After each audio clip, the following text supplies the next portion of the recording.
Assalamualaikum warahmatullahi wabarakatuh. Saya akan menjelaskan tugas koneksi antar materi modul 1.4 mengenai disiplin budaya positif. Perkenalkan, saya Dedi Andreas Setiawan, MPD, calon guru penggerak angkatan 10 dari SMA Negeri 1 Paminggir, Kabupaten Hulu Sungai Utara, Provinsi Kalimantan Selatan. Kesimpulan mengenai peran saya dalam menciptakan budaya positif di sekolah adalah semua guru yang baik harusnya memiliki kemampuan dalam mewujudkan budaya positif di lingkungan sekolah, terutama di lingkungan kelas, agar tercipta murid-murid yang berkarakter, disiplin, santun, jujur, peduli, bertanggung jawab, dan merupakan pembelajar sepanjang hayat sesuai dengan standar kompetensi lulusan yang diharapkan. Sebagai refleksi, setelah mempelajari modul 1.1 tentang pemikiran Ki Hajar Dewantara, modul 1.2 tentang nilai dan peran guru penggerak, dan modul 1.3 tentang visi guru penggerak, maka pada modul 1.4 tentang budaya positif, saya mulai menyadari bahwa seorang guru memiliki peran yang sangat penting. Guru diharapkan nantinya akan bisa menjadi seorang pemimpin pembelajaran di ekosistem sekolah masing-masing dengan mengajak warga sekolah untuk berkolaborasi untuk menciptakan pendidikan yang berpihak pada murid. Pertanyaan pemantik pertama, sejauh mana pemahaman Anda tentang konsep-konsep inti yang telah Anda pelajari di modul ini, yaitu disiplin positif, teori kontrol, teori motivasi, hukuman dan penghargaan, posisi kontrol guru, kebutuhan dasar manusia, keyakinan kelas, dan segitiga restitusi. Adakah hal-hal yang menarik untuk Anda dan di luar dugaan? Cara penerapan disiplin yang mengajarkan anak bertanggung jawab dan menumbuhkan kesadaran diri berdasarkan nilai-nilai kebajikan, lebih ke arah disiplin diri yang dapat mengontrol diri dalam melakukan suatu tindakan, dapat membuat murid memahami dan menyadari berdasarkan motivasi internal, bukan akibat paksaan, pujian, atau hukuman. Motivasi perilaku manusia. Yang pertama, motivasi eksternal. Untuk menyadari ketidaknyamanan dan hukuman, dan untuk mendapatkan imbalan atau penghargaan dari orang lain. Yang kedua, motivasi internal. Untuk menjadi orang yang mereka inginkan dan menghargai diri sendiri dengan nilai-nilai yang mereka percaya. Guru melaksanakan motivasi internal dan menghindari motivasi eksternal. Teori kontrol. Ada 5 posisi kontrol yang diterapkan seorang guru, orang tua, ataupun atasan dalam melakukan kontrol, yaitu yang pertama sebagai penghukum, kemudian sebagai pembuat rasa bersalah, yang ketiga sebagai teman, yang keempat pemantau, dan yang kelima sebagai manajer. Posisi ideal seorang guru adalah sebagai manajer, di mana guru berbuat sesuatu bersama dengan murid, mempersilahkan murid mempertanggungjawabkan perilakunya, mendukung murid agar dapat menemukan solusi atas permasalahannya sendiri. Murid kita ajak untuk menganalisis kebutuhan dirinya maupun kebutuhan orang lain. Di sini penekanannya bukan pada kemampuan membuat konsekuensi, namun dapat berkolaborasi dengan murid bagaimana memperbaiki kesalahan yang ada. 5 kebutuhan dasar manusia. Yang pertama, kebutuhan bertahan hidup. Kedua, cinta dan kasih sayang atau kebutuhan untuk diterima. Ketiga, penguasaan, kebutuhan pengakuan atas keampunan. Dan yang keempat, kebebasan, kebutuhan akan pilihan. Dan yang kelima, kesenangan atau kebutuhan untuk merasa senang. Dengan memahami 5 kebutuhan dasar tersebut, kita dapat mengarahkan murid untuk mencari cara positif untuk memenuhi kebutuhan dasar mereka. Kita dapat membimbing murid menemukan solusi atas permasalahannya sendiri. Karena ketika seseorang murid melakukan suatu perbuatan yang bertentangan dengan nilai-nilai kebajikan atau melanggar peraturan, hal itu sebenarnya dikarenakan mereka gagal memenuhi kebutuhan dasar mereka. Berikutnya, keyakinan kelas merupakan metode untuk menimbulkan kembali disiplin positif yang didasari oleh motivasi dari dalam diri. Adapun hal-hal yang harus diperhatikan dalam pembentukan keyakinan kelas adalah sebagai berikut. Pertama, keyakinan kelas bersifat lebih abstrak daripada peraturan yang lebih rinci dan konkret. Kedua, keyakinan kelas berupa pernyataan-pernyataan universal. Ketiga, pernyataan keyakinan kelas senantiasa dibuat dalam bentuk positif. 4. Keyakinan kelas hendaknya tidak terlalu banyak, sehingga mudah diingat dan dipahami oleh semua warga sekolah. 5. Keyakinan kelas sebaiknya sesuatu yang dapat diterapkan di lingkungan tersebut. 6. Semua warga kelas hendaknya ikut berkontribusi dalam pembuatan keyakinan kelas lewat kegiatan curah pendapat. Dan yang ketujuh, bersedia meninjau kembali keyakinan kelas dari waktu ke waktu. Berikutnya, segitiga restitusi. Segitiga restitusi adalah tahapan untuk memudahkan para guru dan orang tua dalam melakukan proses untuk menyiapkan anaknya dalam melakukan restitusi. Langkah-langkah segitiga restitusi adalah: pertama, menstabilkan identitas, yaitu kita semua melakukan hal yang terbaik yang bisa kita lakukan. Kedua, validasi tindakan yang salah, yaitu semua perilaku memiliki sebuah alasan. Dan yang ketiga, menanyakan keyakinan, di mana kita semua memiliki motivasi internal.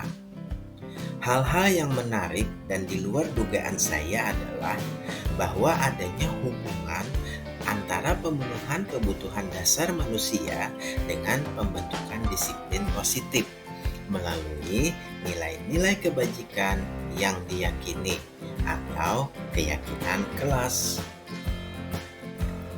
Pertanyaan pemantik kedua, perubahan apa yang terjadi pada cara berpikir Anda dalam menciptakan budaya positif di kelas maupun di sekolah setelah mempelajari model ini? Untuk menciptakan budaya positif, maka kita harus bisa menumbuhkan disiplin positif pada murid dari motivasi intrinsiknya, bukan melalui hukuman atau penghargaan. Murid yang melakukan perbuatan yang bertentangan dengan nilai-nilai kebajikan atau melanggar peraturan, hal itu sebenarnya disebabkan oleh kebutuhan dasar mereka yang tidak terpenuhi.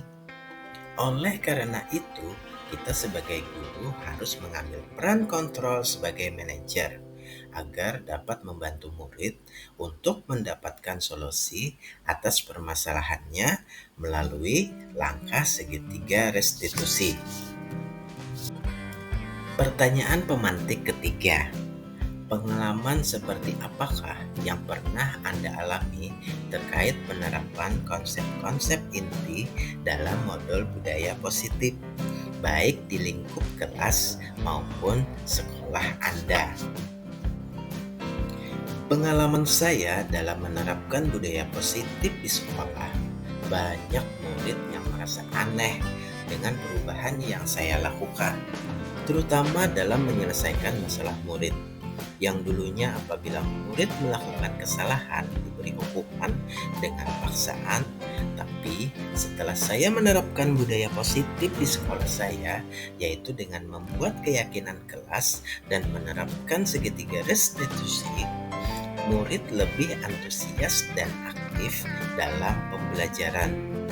Murid menjadi percaya diri dan disiplin dalam menjalankan nilai-nilai kebajikan yang telah mereka yakini tanpa sebuah paksaan. Pertanyaan pemantik keempat. Menurut Anda, terkait pengalaman dalam penerapan konsep-konsep tersebut, hal apa sajakah yang sudah baik? Adakah yang perlu diperbaiki? Saya merasa tertantang untuk selalu menerapkan budaya positif di sekolah saya dan mengimbaskan ke komunitas praktisi yang ada di sekolah saya.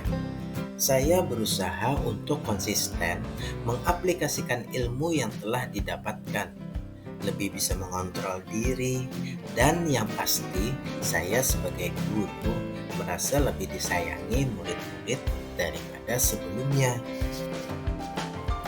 Pertanyaan pemantik kelima. Menurut Anda, terkait pengalaman dalam penerapan konsep-konsep tersebut, hal apa sajakah yang sudah baik dan adakah yang perlu diperbaiki?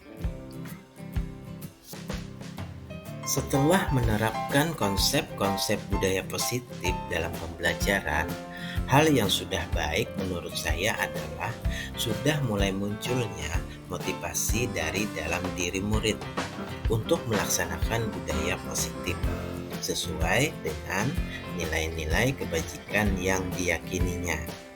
Yang kedua, yang perlu diperbaiki adalah bagaimana langkah guru dalam menanamkan nilai kepada murid bahwa mereka melakukan disiplin positif untuk menghargai dirinya sendiri dan orang lain, bukan untuk menghindari hukuman atau untuk mendapatkan sebuah penghargaan. Pertanyaan pemantik keenam.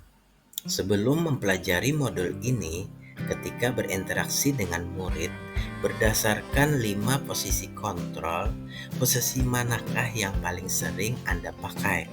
Dan bagaimana perasaan Anda saat itu? Setelah mempelajari modul ini, posisi apa yang Anda pakai dan bagaimana perasaan Anda sekarang? Apa perbedaannya? Sebelum mempelajari modul ini, saya sering memposisikan diri sebagai penghukum dan membuat rasa bersalah.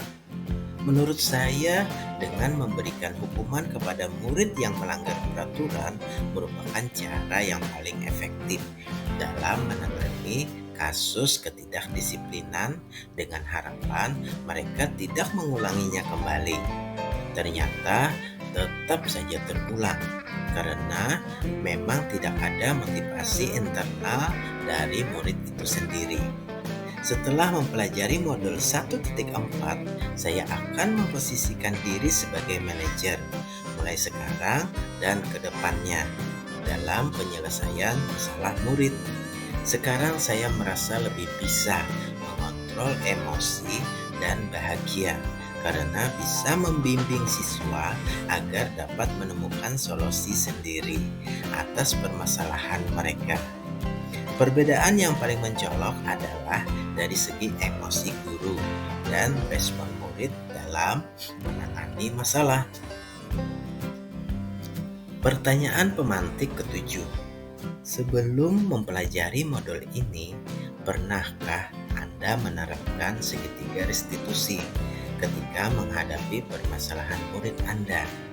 Jika iya, tahapan mana yang Anda praktekkan dan bagaimana Anda mempraktekannya? Dalam mengatasi permasalahan murid, saya tidak menyadari sudah menerapkan langkah-langkah segitiga restitusi, yaitu menstabilkan identitas dengan cara membantu anak untuk tenang dan kembali ke suasana hati yang nyaman. Kemudian memvalidasi tindakan yang salah dengan menanyakan kepada murid alasan mereka berbuat seperti itu. Tetapi saya belum mempraktekkan tentang bagaimana menanyakan keyakinan kepada murid. Pertanyaan pemantik ke-8. Selain konsep-konsep yang disampaikan dalam modul ini, adakah hal-hal lain yang menurut Anda penting untuk dipelajari dalam proses menciptakan budaya positif, baik di lingkungan kelas maupun sekolah? Hal-hal lain yang penting menurut saya adalah bagaimana menciptakan kerjasama yang baik antara murid, guru, rekan sejawat, pemangku kepentingan, dan orang tua, sehingga budaya positif ini dapat berlangsung secara konsisten dan berkelanjutan. Demikian penjelasan saya mengenai koneksi antar materi modul 1.4 tentang disiplin budaya positif. Terima kasih. Salam guru penggerak, tergerak, bergerak, dan menggerakkan. Wassalamualaikum warahmatullahi wabarakatuh.